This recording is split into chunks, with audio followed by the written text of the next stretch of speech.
ये सिर्फ एक सर्वाइवल स्टोरी नहीं है, बिल्कुल नहीं। ये तो इतिहास की सबसे बड़ी, सबसे मुश्किल लीडरशिप परीक्षाओं में से एक की कहानी है। कहानी है अर्नेस्ट शैकल्टन की, एक ऐसा इंसान जिसने नामुमकिन को मुमकिन कर दिखाया। तो चलिए जानते हैं कैसे। कहानी की शुरुआत होती है एक मशहूर विज्ञापन से। सोचिए क्या लिखा था उसमें। खतरनाक सफर के लिए लोग चाहिए, सैलरी कम, कड़ाके की ठंड और महीनों तक घना अंधेरा। सेफ वापस आने की कोई गारंटी नहीं। मतलब ये कोई जॉब ऐड नहीं था, ये तो एक खुली चुनौती थी। और कहते हैं कि इसी ने शैकल्टन के उस जबरदस्त अभियान की नींव रखी थी। पर इस फेमस एड की कहानी में ना एक छोटा सा पेच है। और वो पेंच ये है कि ये एड शायद कभी छपा ही नहीं था। जी हां, ये एक मिथक है, एक कहानी जो बाद में बनी।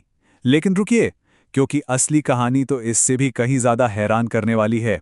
सोचिए जरा, बिना किसी विज्ञापन के 5,000 से भी ज्यादा लोगों ने इस जानलेवा मिशन के लिए अप्लाई किया।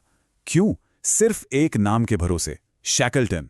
उनका नाम ही काफी था, उनकी रेप्यूटेशन ही उनकी सबसे बड़ी ताकत थी।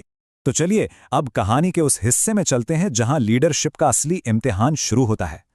तारीख थी जनवरी 1915, जब उनका जहाज एंड्योरेंस दुनिया के एक कोने में बर्फ के बीचों बीच बुरी तरह फंस गया। जरा सोच कर देखिए, महीनों का सफर तय करने के बाद अपनी मंजिल से सिर्फ एक दिन की दूरी पर, और आपका जहाज 1,000 मील चौड़े बर्फ के समंदर में जम जाता है। हिल भी नहीं सकता। ऐसा लगा जैसे मिशन शुरू होने से पहले ही खत्म हो गया। लेकिन सिर्फ लगा था। और यहीं पे शैकल्टन का जीनियस काम आया। वो समझ गए थे कि उनका असली दुश्मन ये बर्फ नहीं, बल्कि टीम के अंदर फैलती निराशा है। तो उन्होंने फौरन मिशन का गोल ही बदल दिया। अब अंटार्कटिका पार नहीं करना था, अब सिर्फ जिंदा रहना था। उन्होंने सबको काम में लगा दिया, एक रूटीन बनाया। अरे बर्फ पर फुटबॉल मैच तक करवाए। उनका बस एक ही मकसद था, किसी भी तरह अपनी टीम का हौसला टूटने नहीं देना। लेकिन हालात और भी ज्यादा बिगड़ने वाले थे। 10 महीने तक बर्फ में फंसे रहने के बाद आखिरकार एंड्योरेंस जहाज बर्फ के दबाव से टूटकर डूब गया। अब वो सच में अकेले थे, दुनिया की सबसे खतरनाक जगह पर, बिना किसी सहारे के।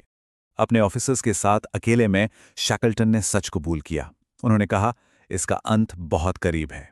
वो जानते थे कि हालत कितनी नाजुक है, लेकिन अपनी बाकी टीम के सामने उन्होंने कभी उम्मीद का दामन नहीं छोड़ा।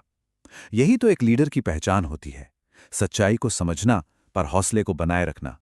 ये तस्वीर ये उस कड़वी हकीकत को दिखाती है। उनका घर, उनका जहाज, सब कुछ हमेशा के लिए चला गया था।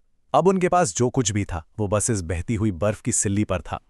उनका जिंदा रहना अब सिर्फ और सिर्फ उनके लीडर के हाथों में था।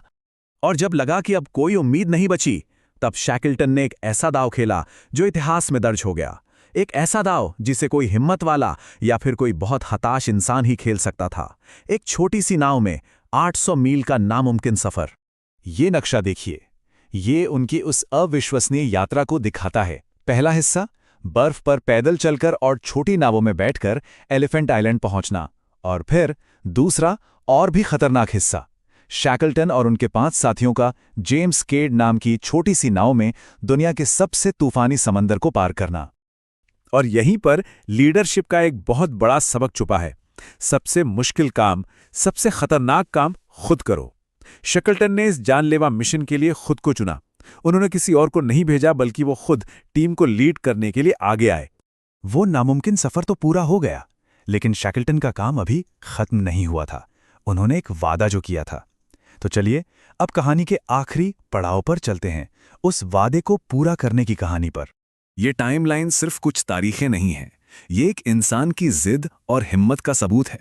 साउथ जॉर्जिया पहुंचने के बाद भी उन्हें 36 घंटे तक बर्फीले पहाड़ पार करने पड़े, पर वो रुके नहीं, थके नहीं। उन्होंने फौरन रेस्क्यू की कोशिशें शुरू कर दी। एक बार फेल हुए, दूसरी बार, तीसरी बार, पर हार नहीं मानी। जब तक वो कामयाब नहीं हो गए, वो लगे रहे। और फिर 4 महीने बाद जब रेस्क्यू जहाज आखिरकार एलिफेंट आइलैंड पहुंचा, तो शैकल्टन का पहला सवाल क्या था? क्या तुम सब ठीक हो? और सामने से जवाब आया, हम सब ठीक हैं बॉस। सोचिए, लगभग 2 साल की उस भयानक अग्नि परीक्षा के बाद एक भी इंसान की जान नहीं गई थी। शैकल्टन ने अपना वादा पूरा कर दिया था। तो देखा, ये कहानी सिर्फ जिंदा बचने की नहीं है, ये उससे कहीं ज्यादा बड़ी है। ये लीडरशिप की एक ऐसी मिसाल है जो हमेशा याद रखी जाएगी। तो चलिए आखिर में उन बड़े सबक को समझते हैं जो शैकलेटन की ये कहानी हमें सिखाती है। इसे कहते हैं शैकलेटन का तरीका। पहला, आशावाद, यानी मुश्किल से मुश्किल हालात में भी उम्मीद की किरण जगाए रखना। दूसरा, सबसे कठिन काम खुद करना। तीसरा, एकता, ये समझना कि सब मिलकर ही बच सकते हैं। और चौथा, अपना वादा निभाना, चाहे कुछ भी हो जाए। इन्हीं 4 उसूलों ने उन 28 लोगों की जान बचाई थी। तो आखिर में हम यही कह सकते हैं कि शैकलेटन ने सिर्फ 28 लोगों की जान नहीं बचाई थी, उन्होंने पूरी दुनिया को यह सिखाया कि एक सच्चा लीडर वो होता है जो सबसे बुरे वक्त में भी अपनी टीम का साथ कभी नहीं छोड़ता। और ये कहानी आज हमारे लिए एक बहुत बड़ा सवाल छोड़ जाती है। क्या आज के दौर के लीडर्स में हमें यही क्वालिटीज देखने को मिलती हैं?